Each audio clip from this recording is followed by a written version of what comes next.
ಸರ್ಕಾರಕ್ಕೆ ರೈತ ನಾಯಕರುಗಳು ಮತ್ತು ಎಲ್ಲ ರಾಜಕೀಯ ಮುಖಂಡರುಗಳು ಕೂಡ ನಾಲೆಗೆ ನೀರು ಬಿಡಿ ಅನ್ನೋದನ್ನು ಹೇಳ್ತಾ ಬಂದಿದ್ದಾರೆ. ಅದ್ಯಾಕೋ ಗೊತ್ತಿಲ್ಲ, ಈ ಸರ್ಕಾರಕ್ಕೆ ಅದು ಕೇಳಿಸ್ತಾನೆ ಇಲ್ಲ, ಅಥವಾ ಅವ್ರ ಧೋರಣೆ ಏನೋ ಅದು ಗೊತ್ತಿಲ್ಲ. ಕಳೆದ ವರ್ಷದಲ್ಲಿ ಇದೇ ಜೂನ್ ತಿಂಗಳಲ್ಲಿ ಮುಗಿಸ್ಕೊಂಡು ಸಿದ್ದರಾಮಯ್ಯನವರು ಬಾಗಿನ ಅರ್ಪಿಸೋಕ್ಕೆ ಬರ್ತಾರೆ KRSಗೆ. ಅಲ್ಲಿ ಅವರು ಹೇಳ್ತಾರೆ ಜೂನ್ ತಿಂಗಳಲ್ಲೇ ನೀರು ತುಂಬೋಗಿದೆ, ಇದು ದಾಖಲೆ, ಶಿಲಾನ್ಯಾಸ ಮಾಡಿ ಅಂತ ಹೇಳ್ತಾರೆ. ಜೂನ್ ತಿಂಗಳಲ್ಲಿ ಆಗ ರೈತರು ಭತ್ತ ಎಲ್ಲ ಅರ್ಧಕ್ಕರ್ಧ ಹಾಳಾಗಿ ಜಳ್ಳಾಯಿತು. ಜೂನ್ ತಿಂಗಳಲ್ಲಿ ನೀರು ಬಿಡದೆ, ಜೂನ್ ತಿಂಗಳಲ್ಲಿ ನೀರು ಬಿಟ್ಟು ಇತಿಹಾಸನೇ ಇಲ್ಲ ಅಂತ ಆ ದಿನಗಳಲ್ಲಿ ಅಧಿಕಾರಿಗಳು, ಅವ್ರ MLAಗಳು ಮಾತಾಡಿದ್ರು. ಇವತ್ತು KRSನಲ್ಲಿ 2023ರಲ್ಲಿ, ಆಗ ನಾನು ಶಾಸಕ, 23ರಲ್ಲಿ ನಾವು ನೀರು ಕೊಟ್ಟಂಥ ಉದಾಹರಣೆ ಇದೆ. ಇದು ರೆಕಾರ್ಡ್ ಬುಕ್. ಇದು ಅಲ್ಲಿ ಡೈಲಿ ಏನು ನೀರು ಬಿಡ್ತೀವಿ ನಾಲೆಗೆ, ಅದರ ರೆಕಾರ್ಡ್ ಬುಕ್. ಇದು ಕಂಪ್ಲೀಟ್ ದಾಖಲೆ ಇಲ್ಲಿದೆ. ಜೂನ್ ತಿಂಗಳಲ್ಲಿ 2023ರಲ್ಲಿ ನಾವೇ ನೀರು ಬಿಟ್ಟಿದ್ದೀವಿ.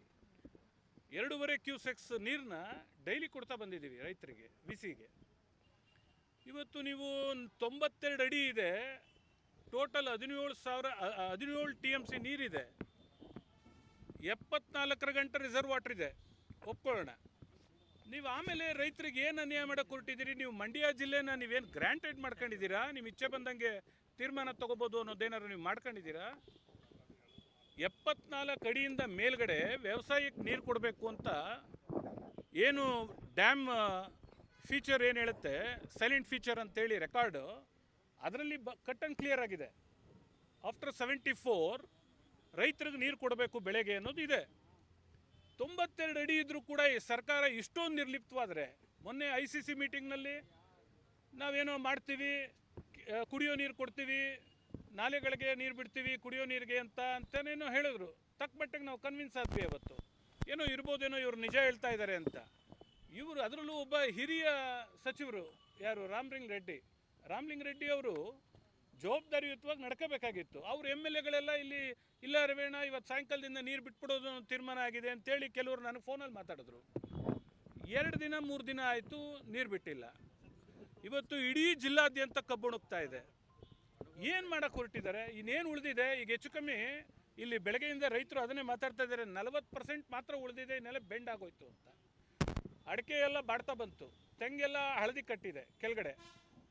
ಏನು ಸಾಧಿಸೋಕ್ಕೆ 92 ಅಡಿ ನೀರು ಇಟ್ಕೊಂಡಿದ್ದೀರಿ ನೀವು ಬೆಂಗಳೂರಲ್ಲಿ ಲೇಔಟ್ಗಳು ಮಾಡ್ಕೊಂಡು, ಏರಿಯಾನ ಡೆವಲಪ್ ಮಾಡ್ಕೊಂಡು, 6th 7th 8th 10th ಫೇಸ್ಗಳು ಮಾಡ್ಕೊಂಡು ನೀರು ಕೊಡೋಕೆ ಇಟ್ಕೊಂಡಿದ್ದೀರಾ?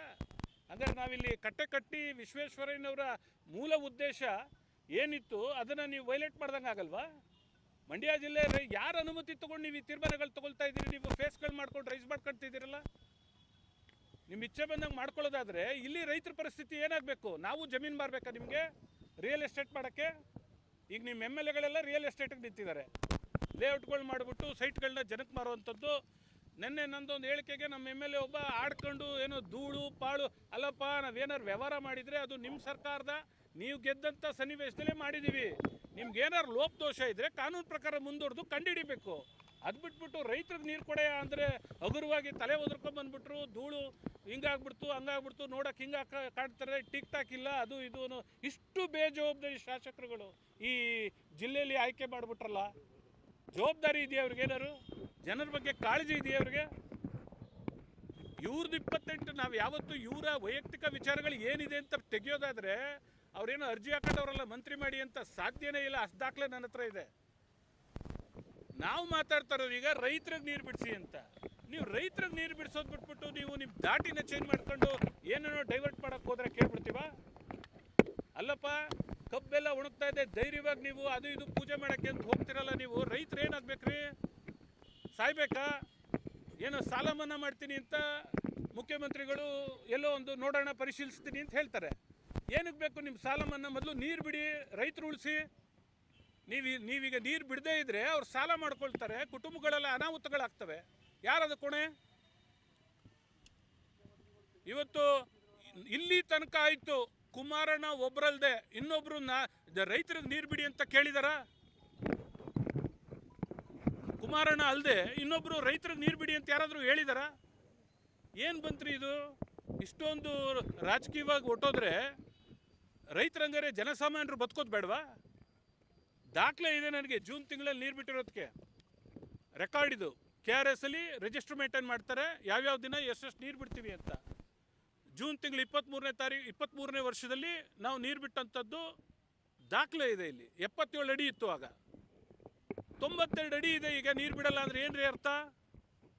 ಏನು ಉದ್ದೇಶಕ್ಕೆ? ಇನ್ನು ಎಷ್ಟು ದಿವಸ ಮಾಡ್ಕೊಂಡು ಯಾವ ಕಾಂಟ್ರಾಕ್ಟ್ರನ್ನ ಉದ್ಧಾರ ಮಾಡಕ್ಕೆ ಮಾಡ್ತಾ ಇದ್ದೀರಿ ನೀವು? ಅದೇನು ಕಾಂಟ್ರಾಕ್ಟ್ರಿಗೆ ಒಂದು 4 ಕಾಸು ಅಷ್ಟ ಆದರೂ ತುಂಬಿಕೊಡ್ರಿ, ನಾವೇನು ಬೇಡನಲ್ಲ. ಬಟ್ ರೈತರು ಕೋಟ್ಯಾಂತರ ರೂಪಾಯಿ ಯಾಕ್ರೆ ಹಾಳು ಮಾಡ್ತೀರಾ? ಅವ್ರ ಕುಟುಂಬದಲ್ಲಿ ಅವ್ರ ನೆಮ್ಮದಿ ಯಾಕೆ ಹಾಳು ಮಾಡ್ತೀರಾ? ಅದನ್ನೇ ನೀವು ಸಂಪಾದನೆ ಮಾಡ್ಕೊಡಕ್ಕಾಗತ್ತಾ? ಸರ್, ಈಗ ನೀವು ಬೆಳೆ ನಾಶ ಆಗಿದ್ದು ನೋಡಿದ್ರೆ ಈಗ ನೀರು ಬಿಟ್ಟರು ಕೂಡ ಬೆಳೆ ಉಳಿಯುತ್ತೆ ಸರ್. ಅಲ್ಲ, ಒಂದು 50% ಉಳಿಯುತ್ತೀವ್ರಿ. ಈಗ ನಮ್ಮ ರೈತರು ಹೇಳ್ತಿರೋ ಪ್ರಕಾರ 40% ಮಾತ್ರ ಉಳಿದಿದೆ, ಇನ್ನೇನು ಉಳಿದಿಲ್ಲ, ಎಲ್ಲ ಬೆಂಡ್ ಆಗೋಗಿದೆ ಅಂತ ಹೇಳ್ತಾರೆ. ನನ್ನ ಪ್ರಕಾರ ಒಂದು 50% ಉಳಿಯುತ್ತೆ. ಅವ್ನು ಮಾಡಿರೋ ಇನ್ವೆಸ್ಟ್ಮೆಂಟಾರು ಅವನು ಬರಲಿ, ಅದು ಬರೋದು ಕಷ್ಟ ಇದೆ. ಈಗ ಅಟ್ಲೀಸ್ಟ್ ಅದಾರು ಬರಬೇಕು. ಈ ಸರ್ಕಾರದ ಧೋರಣೆ ನೋಡಿದ್ರೆ ಅದು ಆ ದಾಟಿಲಿಲ್ಲ. ಇವರು ದಾರಿನೇ ಬೇರೆ ಬದಲಾಯಿಸ್ತಾ ಇದ್ದಾರೆ. ಇದು ಏನಂದರೆ ಇವ್ರುಗಳಿಗೆ ಈ ಜಮೀನುಗಳನ್ನೆಲ್ಲ ಅವರು ರೈತರುಗಳು ನಿಲ್ಲಿಸಬೇಕು. ಆ ಕಾರಣಕ್ಕೆ ರೈತರ ಮಕ್ಕಳು ಯಾರು ಈಗ ವ್ಯವಸಾಯಕ್ಕೆ ಆಸಕ್ತಿ ತೋರಿಸ್ತಾ ಇಲ್ಲ. ಎಲ್ಲ ಬೆಂಗಳೂರು ಕಡೆ ಮೈಸೂರು ಕಡೆ ತಿರುಗಾಡೋದು ಇದೇ ಕಾರಣಕ್ಕೇ. ಇಲ್ಲಿ ಆದಾಯ ಇಲ್ಲ. ಆದಾಯ ಬರುವಂಗೆ ಸರ್ಕಾರಗಳು ಸಹಕಾರ ಕೊಡಲ್ಲ. ಯಾರು ಹೇಳಿದ್ದು? ಮೊದಲನೇ ಆದ್ಯತೆ 2 ಮಾತಿಲ್ಲ. ಈಗಾಗಲೇ ರೆಕಾರ್ಡ್ ಇದೆ, 74 ಅಡಿ ತನಕ ರಿಸರ್ವೇಷನ್ನು ಡ್ರಿಂಕಿಂಗ್ ವಾಟರ್ಗೆ. ಆಫ್ಟರ್ 74 ವ್ಯವಸಾಯಕ್ಕೆ ನೀರು ಕೊಡಬೇಕು ಅಂತ ಸೈಲೆಂಟ್ ಫೀಚರ್ ಅಂತೇಳಿ ದೆರ್ ಇಸ್ ಎ ರೆಕಾರ್ಡ್. ಪರಿಜ್ಞಾನ ಇಲ್ದಿದ್ರೆ ತೆಗೆದು ನೋಡಿ. ನಿಮ್ಮ ಇಚ್ಛೆ ಕುತ್ಕೊಂಡಂಗೆ ಅಲ್ಲೆಲ್ಲ ಬೆಂಗಳೂರಲ್ಲಿ ನಿಮ್ಮ ಇಚ್ಛೆ ಬಂದಂಗೆ ಬರ್ಕೊಂಬಿಟ್ಟು 10th ಫೇಸು 12th ಫೇಸು ಅಂತ ಮಾಡ್ಕೊಳ್ಳೋದಲ್ಲ. ಈ ದೇಶಕ್ಕೆಲ್ಲ ಇಲ್ಲಿಂದನೇ ನೀರು ತೊಗೊಂಡು ಹೋಗ್ತೀರೇನ್ರಿ? ಹಾಗಾದ್ರೆ ನಮ್ಮ ಮಂಡ್ಯ ಜಿಲ್ಲೆ ಜನ ಏನಾಗಬೇಕು? ಇದು ಅನ್ಯಾಯ ಅಲ್ವಾ? ಇದು ಎಷ್ಟೋ ತಲೆಮಾರಿಂದ 100 ವರ್ಷದಿಂದ ವ್ಯವಸಾಯ ಮಾಡ್ಕೊಂಡು ಬಂದಿದ್ದಾರೆ ಇಲ್ಲಿ ಜನ.